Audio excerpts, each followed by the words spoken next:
مرزا بے دل ایک شاعر تھا، اس نے ایک شعر لکھا اور بہت خوبصورت شعر لکھا۔ تو ایران کے ایک بزرگ تھے، انہوں نے سوچا کہ میں جا کے اس شاعر سے ملاقات کرتا ہوں کہ جس نے اتنا بہترین شعر لکھا ہے۔ تو انہوں نے ایران سے سفر کیا اور ہندوستان آئے۔ جب وہ ہندوستان پہنچے اور مرزا بے دل سے ملاقات کے لیے اس مقام پر پہنچے جہاں وہ موجود تھا، تو انہوں نے دیکھا کہ اس وقت وہ اپنی داڑھی کٹوا رہا ہے، اپنی داڑھی کے اوپر بلیڈ لگا رہا ہے۔ تو انہوں نے بڑے افسوس کا اظہار کیا اور افسوس کا اظہار کرتے ہوئے کہا کہ اتنا اچھا آپ نے شعر لکھا ہے اور آپ اپنے چہرے کے اوپر جو محبوب کی سنت ہے اس کو شہید کر رہے ہیں، کٹوا رہے ہیں۔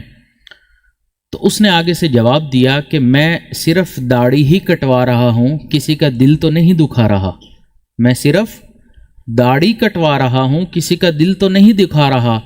تو ان بزرگوں نے فرمایا کہ اے مرزا بے دل، تو کسی عام انسان کا نہیں بلکہ اللہ کے محبوب کا دل دکھا رہا ہے، کہ جب یہ عمل تمہارا اللہ کے محبوب کی خدمت میں پیش ہوگا کہ اس بندے نے میری سنت کے اوپر بلیڈ چلائی، تو کیا ان کا دل خوش ہوگا؟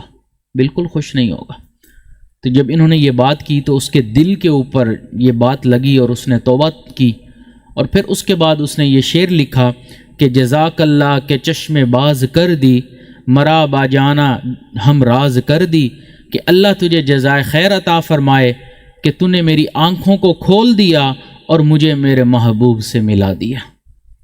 تو اس لیے یہ یاد رکھیں کہ قیامت والے دن اللہ کے محبوب بھی گواہی دیں گے، اور 8ویں گواہی جو انسان کے اوپر ہوگی، یا تو اچھے اعمال ہوں گے تو اس کی گواہی، برے اعمال ہوں گے تو اس کی گواہی، وہ ہے والرحمن، اللہ رب العزت خود گواہ ہوں گے۔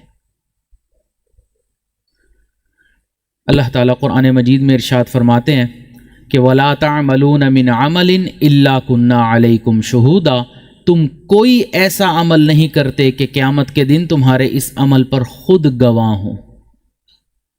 تو اب آپ خود دیکھیں کہ یہ 8 گواہ ہر جگہ ہمیں دیکھ رہے ہیں، ان کے علم میں ہے۔ اللہ تعالیٰ قیامت والے دن ان سے گواہیاں لیں گے۔ تو آج ہمیں سوچنے کی ضرورت ہے کہ ہم نے گناہوں کو چھوڑ کر زندگی گزار کر ان کو اپنے نیک اعمال پر گواہ بنانا ہے، یا گناہوں والی زندگی گزارتے گزارتے ان کو اپنے گناہوں کے اوپر گواہ بنانا ہے۔ یہ ہمارے اختیار میں ہے۔ جیسی زندگی ویسی آگے گواہ، جیسی کرنی ویسی بھرنی، نہ مانے تو کر کے دیکھ۔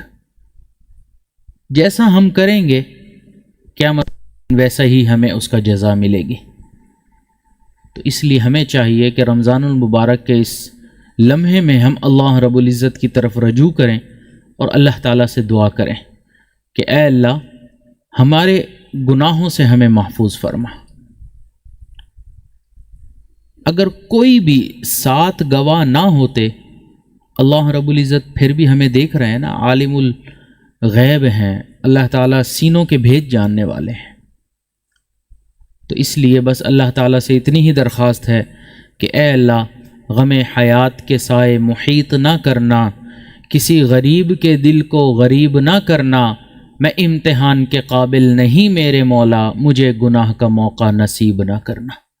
کہ اے اللہ گناہ کے موقعوں سے ہی ہمیں محفوظ فرما۔